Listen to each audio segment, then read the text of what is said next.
grade 12 business studies. We are in chapter 7 directing. It is the fourth managerial function that we are discussing at present now. Already we have completed discussing about planning, organizing and staffing, and the fourth managerial function that we are going to discuss about is called directing. So what is directing actually?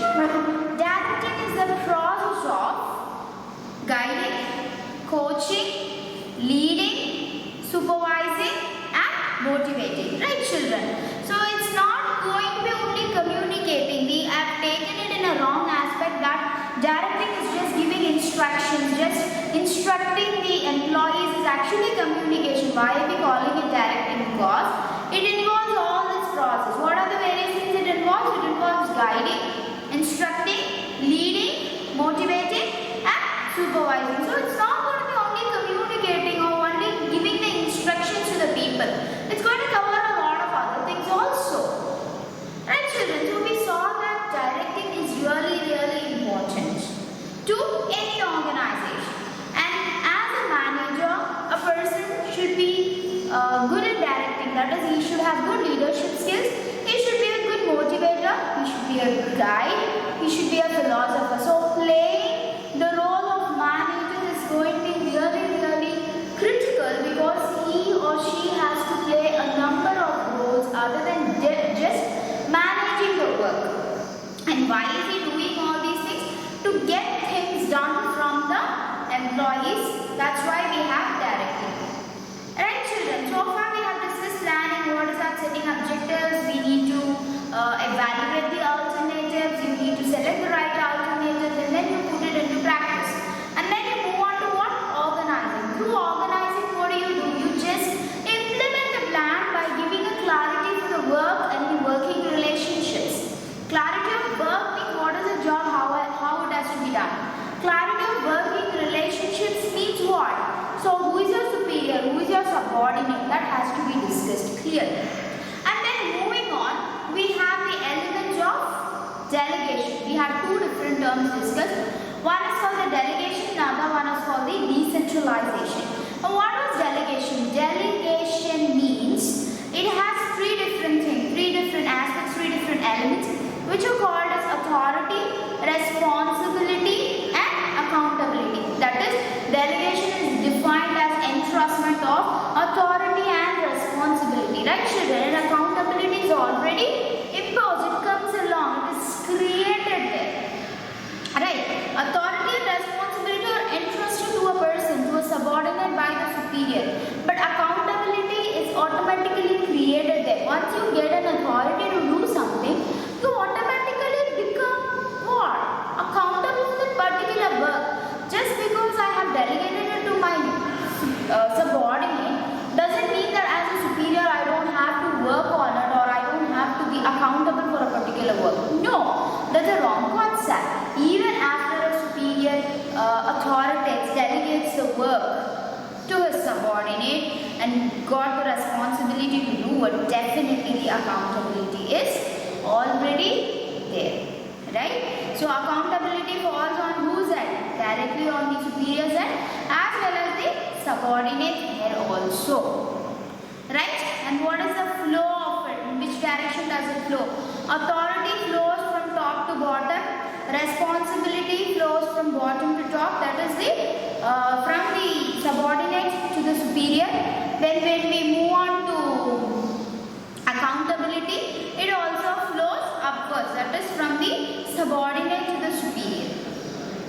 Right? To whoever has delegated me the work, I am accountable to them.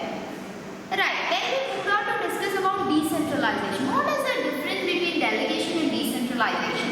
Delegation is going to deal only with the superior and subordinate, and it is mainly for sharing of work. Whereas decentralization is giving important decision-making authorities till the last level, to all the levels of management. So in short, decentralization is the delegation of authority to all the levels of management. That is how we define the decentralization. Right. So how it was different, what were the differences between delegation, decentralization, we discussed already in chapter 5, organizing. Then we spoke about organizational structure. How many structures did we discuss about, children? We discussed two, functional structure and divisional structure.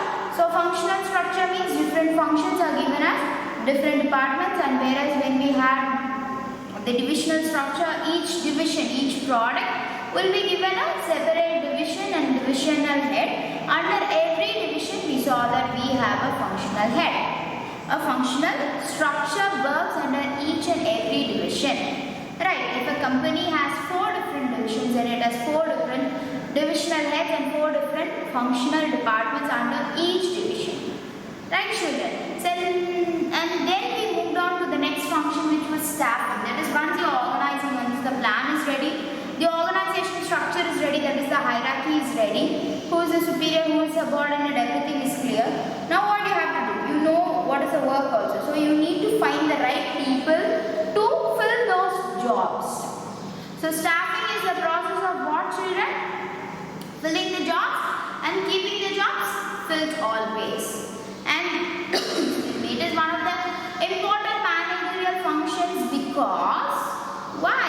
It is going to handle the principal asset of any organization, which is going to be human resources.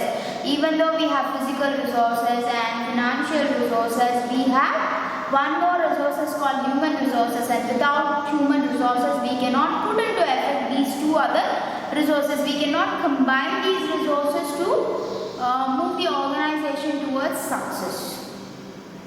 Right? These are the various things that we have discussed in staffing. Then we discussed about the staffing process, the aspects of staffing. In that we have spoken about recruitment, sources of recruitment, selection process and selection tests that are involved.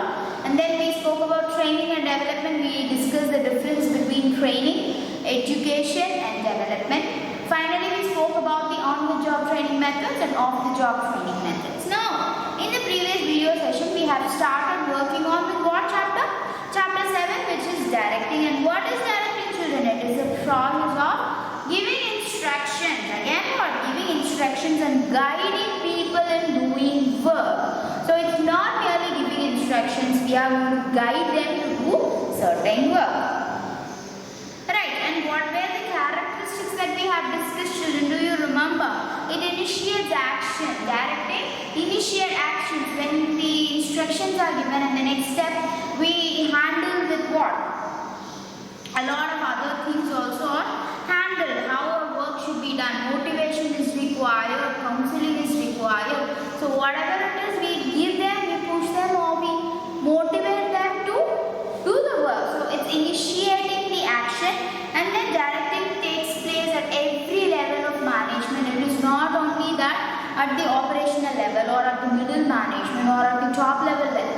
No, it's going to work in all the different levels of management. What is going to work, children? Directing is going to take place in the different levels of management. And what else? It is a continuous process. As we know, just like management is a continuous process, what is a continuous process? Yeah, directing is also a continuous process. So far, whatever functions we have discussed everything as a continuous process. Planning is a continuous process. Organizing is a continuous process. Staffing, of course, is a continuous process. And similarly, directing also is a continuous process. Okay, nothing is going to be done only one as an event. It's going to be a process which is going to be continuous, and then it flows from top to bottom. Directing flows from top to bottom. The instructions are given to a subordinate by whom? Superior. To the superior who gives instructions, his immediate superior. So the immediate superior subordinate relationship explains the directing flow. Alright, what are we going to discuss today? We're going to talk about the importance of directing. We're going to discuss why directing is actually important in an organization, is what we are going to discuss in this session. So we're going to talk about importance of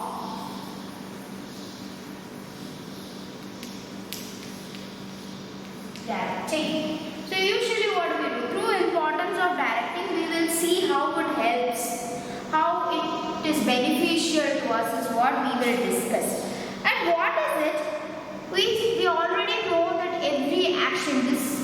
discussed already in the characteristics that every action of the organization is initiated by which process? By the directing. And it is for what? It's not just giving instructions but to see whether the instructions are implemented properly. For example, when a manager says, when a sales manager says that, okay, this is going to be a new product, so I want advertising plans for it. He just gives instructions how advertising should be. If he just leaves it out to that, do you think it will be an effective one? No, he should see to that those ideas whichever he has given or whichever instructions that he has given to his subordinates has been followed and whatever he has said has been actually implemented. The manager has got an order from the top level of management that there should be a discount plan, okay, to promote the product. We are going to have something called discount, okay. So it is told to the top level of management that discount is going to do. We are going to continue with the other departments, the other levels of management also got this information. So the top level management cannot leave it at that point. They have to see whether it is really implemented. Isn't it, children? So guiding or directing does not stop with giving instructions, but it is also talking about the implementation, checking whether the implementation has been done. That is when guiding comes into an account. Right? Instructing is one process of directing things and supervising is there. What do we do with supervising? We saw how the work is done. That is what?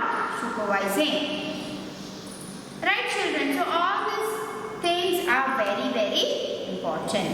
And then what are we going to deal with? The points which emphasize the importance of directing. What are the various points that are going to tell us about the importance of directing are? It helps to initiate action. It helps to initiate action. For what, children? For the attainment of the determined and desired objectives.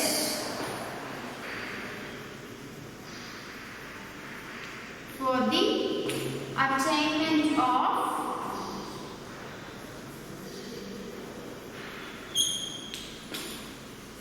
desired objectives. Right, what is the first step going to be?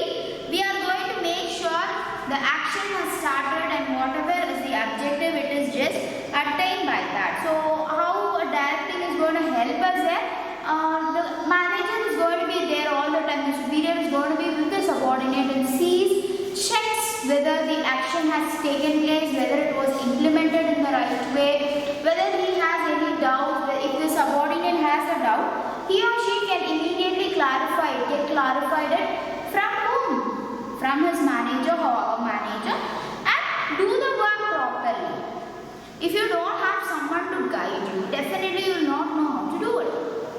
Right, so there is this manager, this superior who is going to tell us how we have to do our work, and when we have a doubt, this manager is going to clarify that. For what purpose? For the attainment of desired objectives. We are going to go for attaining the desired objectives. Right. What is next? It integrates employees' efforts in the organization such a way that every individual effort contributes to the organizational effort.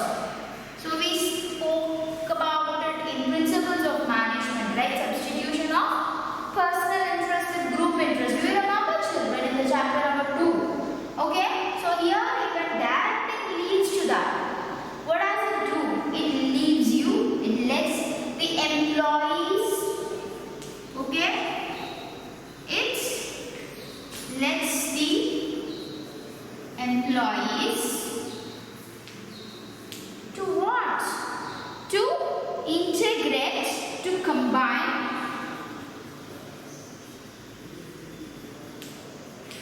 their efforts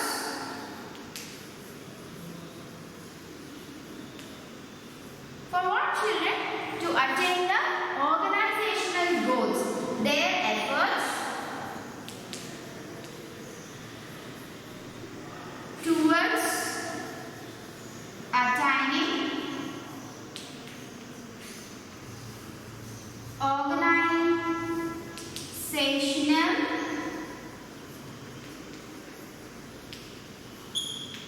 goals.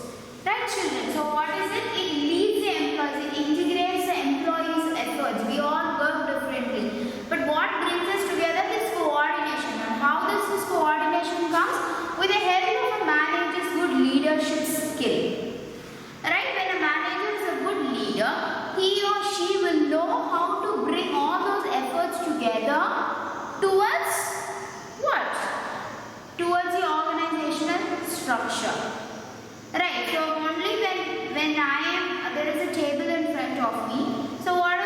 I'm trying to lift it, but I can't lift it. Okay, one more, I'm telling, please, one more person, please come and help me. That person all alone is trying to lift it, not possible. I'm standing away and just seeing who can lift it. Another person comes, tries it alone, not working. Another person trying to work, not working.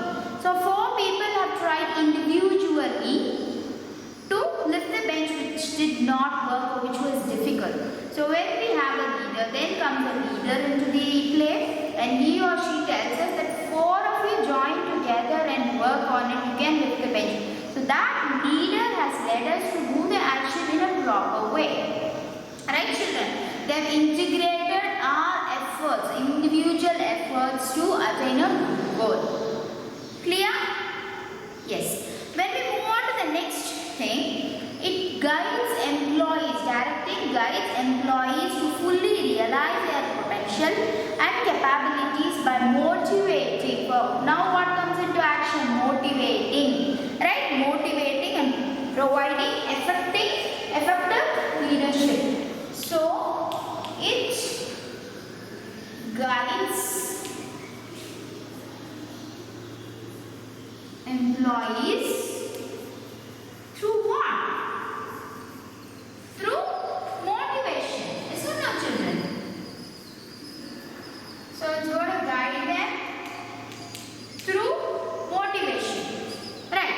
When a manager says that yes, you can do it, you are doing it really well, a little bit of mistake, just correct in this place alone. When he or she spots out the right place where it was a mistake and motivates them to overcome that particular mistake, then it's going to be very easy for the employee to correct his mistake and immediately feel that how to do a work properly.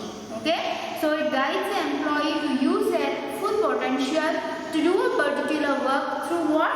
Through their motivation. It's not going to only help the employee, it's not going to help the organization alone. It's going to help the employee also, because through this he can get good score in the performance appraisal and he can be promoted. Right. So this is not going to help only the organization, but it is going to help the employee's personal development also. Right. And it facilitates introduction of needed changes in the organization. So what happens? It facilitates the acceptance towards changes. Okay. So let's take, for example, a textile company. They say that the top level has decided that we are going to increase production for this festive time. Right? So they have decided to increase the working hours of employees. So what do? They want to increase the working hours of employees.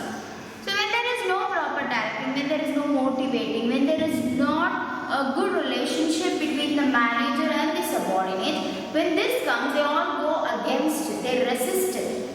Right, children? They say no, working hours more is not at all possible. No.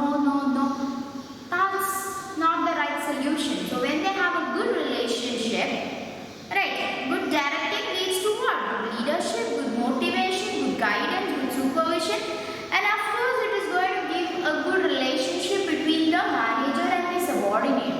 So this will help them to reduce this resistance and go for accepting these particular changes. So the manager knows their subordinates very well. So there are different incentives, right? So they might motivate them to work for incentives or for professional performance or professional growth. They know if what would induce the employees to work more. Right? The manager will know what would induce the employee to accept the change that has been brought in the organization. Through what you will get to know it? Only through directing you will come to know it. Not through any other process, because directing only lets a manager to be a guide, philosopher, supervisor, a leader, a motivator. It lets him play various roles, and only through this process he or she can have a good working relationship with his subordinates and get things done from them. Right? So it differs how they motivate through financial or non-financial incentives. It's different, but at least to know which will work, the manager should have some knowledge about his employees. And what next? It helps bring stability and balance in their organization, since it fosters cooperation and commitment among people and helps to achieve balance among various groups. So it leads to good coordination. Right? What are the two things you can learn from it is it stabilizes and it helps in coordination and commitment. Right, children? So it is going to help in both. It stabilizes what?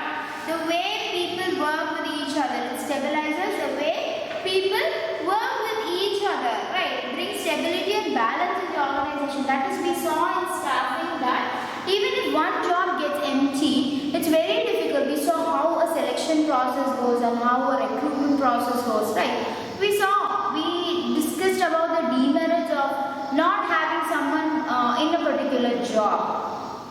Right? So, and we saw employee turnover is not really good for the organization. So, to maintain the stability, we really need what? We really need directing, effective directing to keep the organization stabilized and balanced. And what else? It helps in coordination. Just like how in economics, the taxes, they work as automatically, proportional taxes work as automatic stabilizer, which avoids shock and it acts as a shock absorber.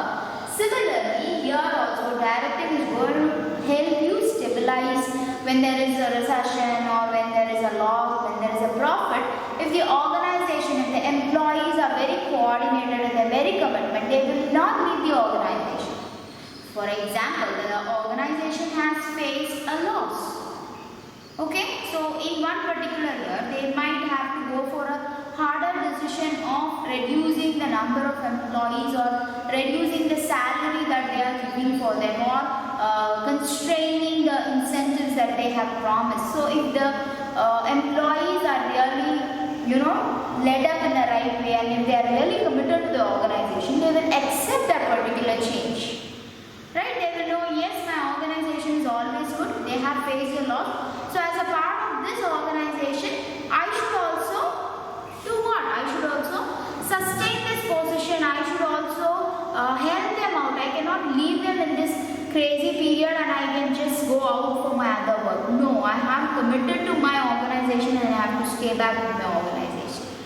When do you think an employee will have this feel? When the employee is committed. How do you get this commitment? When you respect, when the organization respects the employee, yes, of course, the employee will feel committed. Okay, so that is where everything comes into place. Coaching, motivating. So if you don't have directing, you don't have any of these. If any of these are not there, how do you think an employee will be committed to your organization? Right, children? So it is a two-way communication, literally. So what you do for your organization is going to do for you.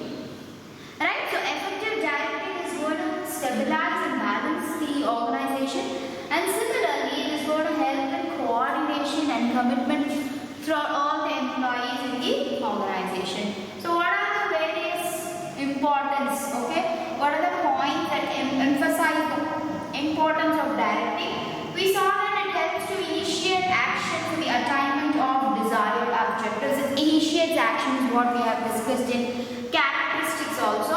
Then we saw that it lets the employees to integrate their individual efforts. So a manager should be a good leader who knows how to integrate all the efforts of the employees towards what? Towards the prospect of the organization. Okay, and then we saw that it guides the employees through motivation. So it helps the employees to realize their potential and make use of it properly. It's not going to benefit only the organization, but it is also going to benefit the employees as well. Personally, it's going to help them also. Then moving on, it facilitates the acceptance towards changes. So when we have a good superior subordinate relationship, then of course the organizational employees, the employees of the organization will also be ready to go through any changes. Okay, if the organization tries to make a change and if the employees resist that particular change, it is going to be difficult for the organization to implement it, and at the same time it's going to be difficult for the employees to accept it. Right, so effective directing helps avoiding the situation and making them accepting the changes, and then of course it's going to stabilize and create coordination and commitment among the employees of the organization is what we have discussed in the topic importance of directing. Right children, what are we going to discuss next? We are going to talk about the principles of directing. So yes, saying so much, it seems that directing plays a very crucial role. It's like you need to motivate them rightly, and the manager should know what he is doing. He should be a good leader, means he should inspire. Right, so there are various different things. When we discuss the importance of directing, even we came to know that it is important. Yeah, it is really important. So how good it should be. We know that directing is a challenging task. So how can a manager do it? What are the various principles that go along with this particular directing? Isn't it children? That is what we are going to discuss now. How an effective directing should be. That is what we are discussing right now through this topic. What topic? Principles of directing. Right children? I hope you are taking notes of whatever is being explained, because I am not only explaining whatever is in the book, I am explaining something extra too. So I want you to jot down the notes so that you can understand it very well. So talking about principles of directing, there are various principles of how effective should be directed. Because directing leads not only to an effective organization but also an efficient organization. So a manager has to deal with diverse people, okay, with different backgrounds. It's not that all employees are same under him. If a manager has around only 5 employees, all 5 might be different. There might be 1 or 2 common characteristics, but their background, their family, their language, anything and everything can be different. Right children, so what happens there? He needs to deal them. This complicates the process. For example, imagine my class is here, my class of 24 students are here, 25 students are here.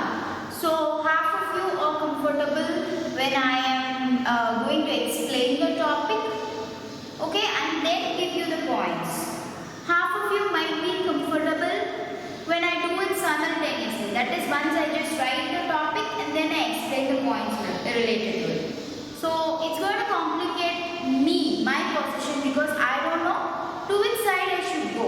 Just take a simple thing. Half of you might want fan to be turned on and half of you will feel cold and want it to be turned off. What can I do in that situation? Same way, a manager might face a situation where he has subordinates from different backgrounds and different characteristics, and he has to handle each one of them individually, of course, as a group also, because team spirit should be there, isn't it? Esprit de corps, we have already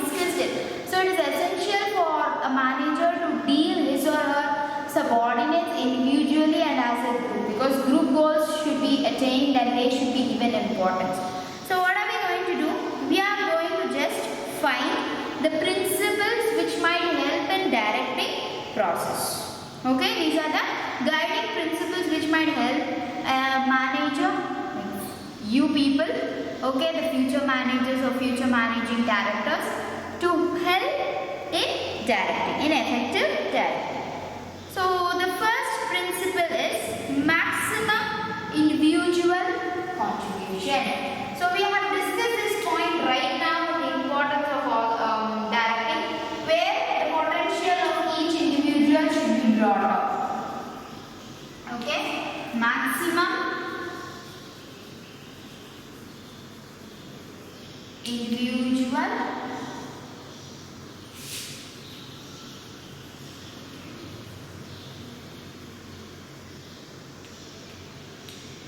contribution.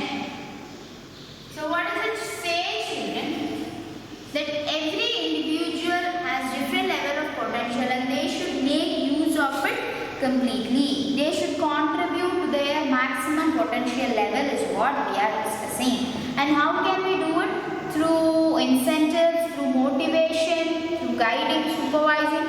That is where directing comes into effect. Okay, because in some example we have discussed that work done by 3 people cannot be divided only among 2 people. Right, it's going to be difficult. So the right amount of work should be given to each. So a person, one employee gives out his full potential and goes out of his way to handle a situation or to do the production, and another employee is not doing to that level, to that maximum capacity, is what? It's really difficult. For example, employee number 1 and employee number 2 should produce 50 units of something per day. So each one gets what? 25 plus 25, that is 50. Right. But what happens? One employee is very interested in this production, so he produces somewhere around 35 units. The second employee is not putting up his full potential, so he is just doing 15. Is this good? No, it isn't. So every individual should be motivated to use his or her full potential is this point. Maximum individual contribution is whatever is their maximum potential that they should try to do. Why we are not allowing, okay, this employee, the first employee might have a potential of 35 units. Why are we not allowing? If this employee is going to make 35 and second employee is going to make at least 25, that is going to be his full potential, then they can make together 60 units. The production increases at the same cost. It's efficiency during the same time. Isn't it, children? But what is happening in this situation? There is an exploitation over here. At some point, this employee may feel, what is this? I am doing the maximum work and my partner is getting appreciated for that. At some point, he feels that maybe my superior is, facilitating my partner and not taking care of me. This might lead to some unhappiness in this employee who might be demotivated to work. Right. So a manager should be a good leader and a good supervisor who deals with this kind of situation and makes sure that every individual puts his or her complete potential towards work. Right, children? We're moving on to the next one. Harmony of objectives. Harmony of objectives. Harmony means what? Understanding, togetherness. Okay. So what is it going to be? Every individual, we said, has different objectives, different goals. Similarly, the organization also some goals. Right? So one employee might feel that I should get promoted. One employee might work towards a better paying plan, a compensation plan, a better compensation different, and the organization's objective is another thing. That we should get good profit. We should use the human resources efficiently. Right? The productivity of the employee should be good. So each one of us will have different objectives. So a good directing plan should have a good directing process, should take care of these individual interests, and they have to combine it towards what? A group effort. Right? So they have to provide a harmony by convincing the employee rewards and work efficiency are complementary for each other. So company thinks of one thing and the personal objectives are different. So they can, bring it to a middle point, a meeting point where the manager makes the employees to understand that without you working productively, the company will not pay you the reward that you are expecting. So it is complementing each other. However well you are going to work, that much the organization is going to pay you. If that concept is brought into the mind of the employee, then definitely he will be doing it properly. And who should do it? The manager should do through a good directing process. He should bring harmony of objectives. The next thing is unity of command. You remember where you have heard principles of management, right? What is this? Unity of command means who should be my superior?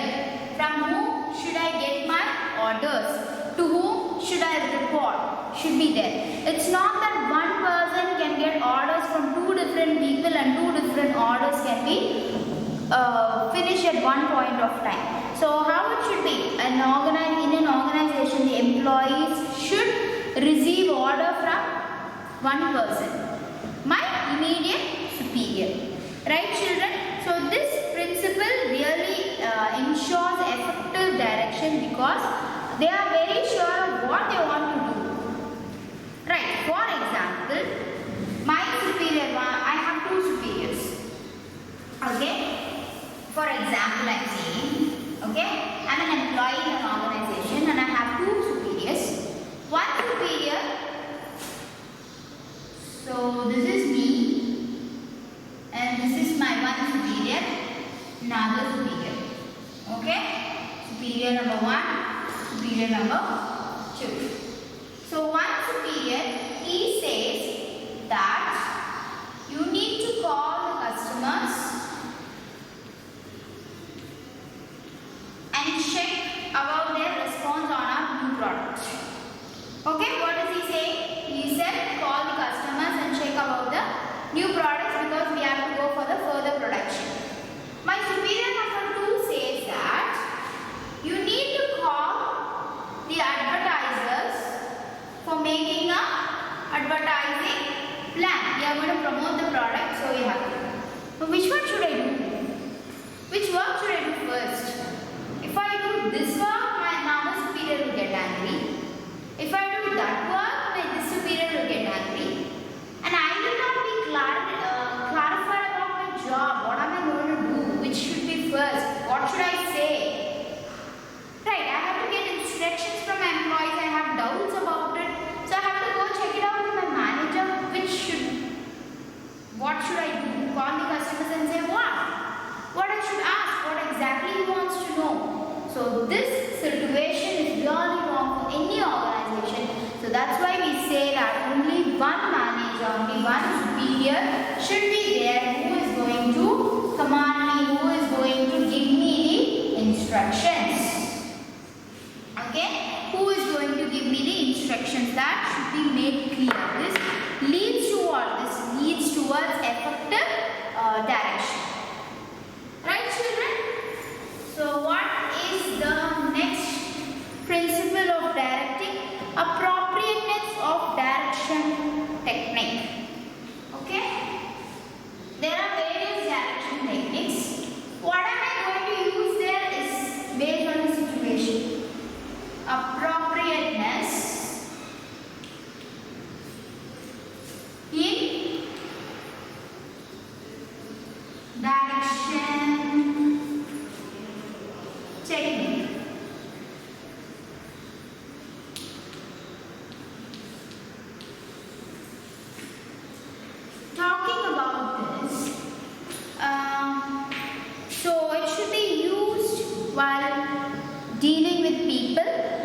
on subordinate needs, capabilities, attitudes, and other situational variables. For example, an employee has committed a mistake.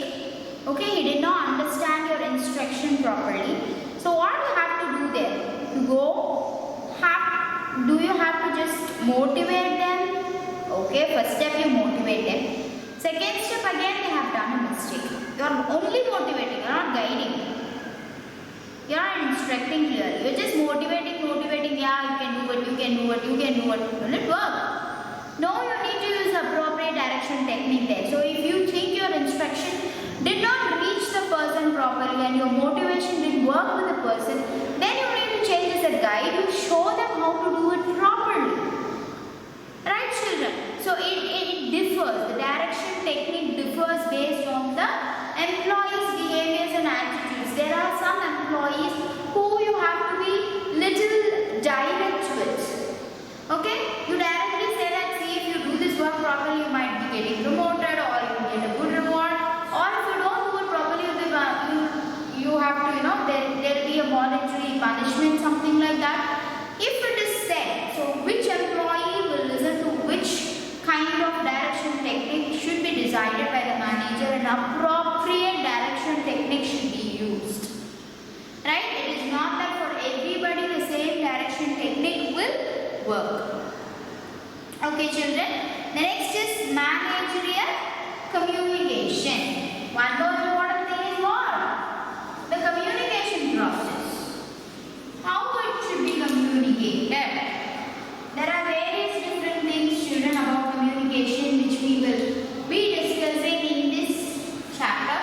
But how managerial communication is going to be the principles of directing is that it should go across all the levels of the management to make it an effective direction. So, in the discount example that I have stated, there are different divisions and one department got this information, another department or the operational level of management, they did not get this particular information, means then it is not effective managerial communication at all. So, there is a new rule implemented that everybody should come to work with masks. Right? This is an important communication and it should go through all the levels of management.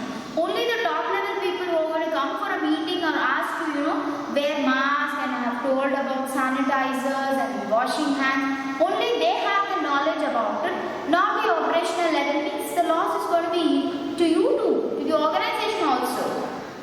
Right, children? Some authorities, when they come for verifying how well you're preventing, how well you have arranged for the safety measures, when they see that in the factory they see all the employees in a cluster, they don't maintain social distance, they are just staying away, staying together, not wearing masks, they're not following any safety measures, then it's whose mistake? Is it their mistake or as a manager your mistake?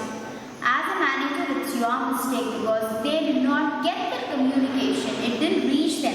So, effective managerial communication is one of the important principles of directing.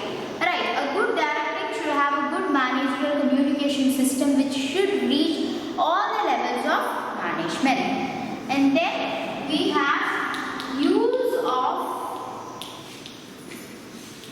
informal organization.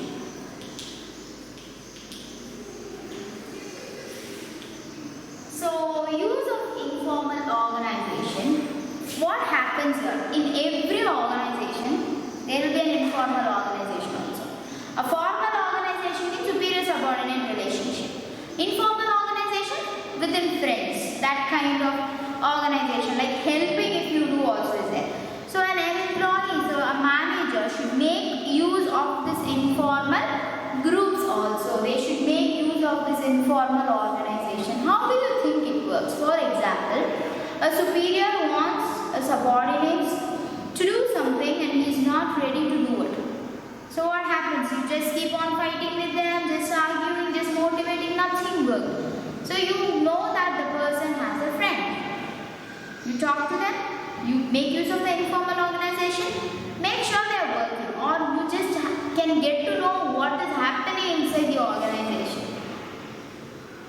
right? What are they talking about the management?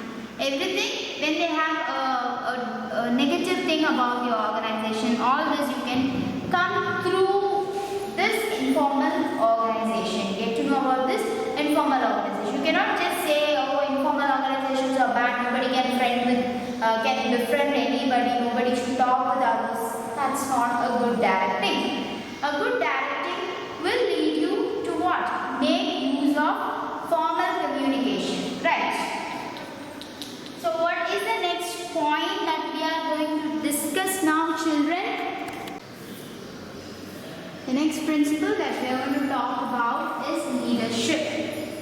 So we have already discussed that good directing involves good leadership. Being a leader or leading your employees is one of the important things about what? About leadership, right? So it is about directing. While directing their subordinates, managers should exercise good leadership as it can influence the subordinates positively without creating dissatisfaction among them. So a good leader, when he or she says anything, the subordinates are ready to follow it. They are ready to take up a change. So it is essential for a manager to be a good leader also. Right, children? So good leadership ensures good directing, and it really helps the subordinates to take up the commands positively and work towards a success. And the last point is follow through. Follow up. Where else have you discussed about follow up? You have discussed about follow up in planning process also. Similarly, in directing also follow up is required. That is, once an instruction is given, done, over, guiding, implementing, done. You cannot stop it till there. You have to go to the next step where you need to follow it up, where you have to check whether it is being done in the right way, whether there are any deviations. So throughout the management process, if you take each and every process, there should be a thing called follow up, where whatever instructions you have done should be checked if they have been implemented in the right way. Right, children? So what is that?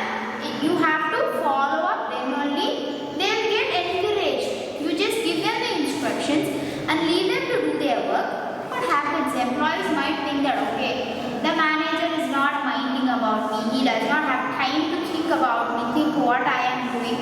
Over means the employees might go off track. Right, so on and off you should have a proper follow-up to check whether the employees are going in the destined path. Right, children? That is what we have discussed through the last point, follow-up or follow-through. So what are the various principles of directing, children? We have maximum individual contribution. That is, a good directing should involve maximum individual contribution by motivating all those process. Moving on, we have to think about the harmony of objectives. That is, we should bring the personal objectives and the organizational objectives to a meeting point, to a midpoint where both of them are satisfied. Unity of command, very, very important for a good management as well as a good directing process, because a person, an individual can get commands, can get the directions and order from only one superior. It will not confuse them.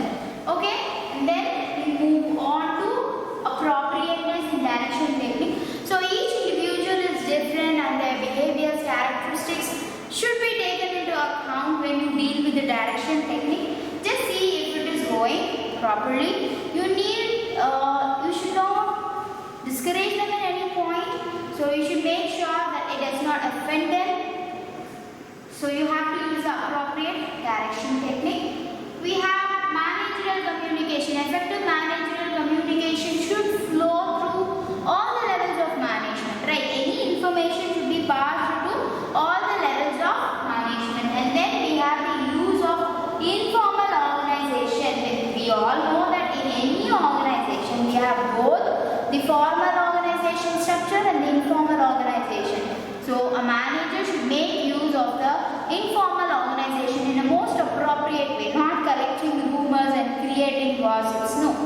to make a positive use out of it. Alright? And then leadership. Very, very important for any manager. He should have a good leadership skill, then only he can give a positive comment or make people react positively to whatever we are doing and get their maximum potential, and finally follow up or follow through, where it's not only about giving instruction. Good directive deals with checking whether it is implemented in the right way. So both should be followed up clearly. Right, children? So on and off we should have a verification whether whatever rules we have made, whatever decisions we have made, whether it was done properly, everything should be discussed properly. And if there are any deviations, yes, of course, the manager should make sure to use his techniques, motivate or direct or inspire or lead them, guide them in the right way. Right, children? So far in this session we have discussed about importance of directing and principles of directing. We are going to meet in the next session to discuss about the elements of directing. Just like the elements of delegation, here also we have different elements of direction. Out of that, all the elements are put together under 4 major topics, namely supervision, motivation, leadership, communication. All 4 are interesting topics individually, and they are of course very interesting when you connect them with each other to discuss about it. So get ready for the next video session where we are going to discuss better topics and more interesting topics. Till that, I want you to go through whatever we have discussed so far. Go through the video again and again, answer your worksheet, make sure you have understood all the points, and then go for the next video session. If at all you have any doubts, yes, of course,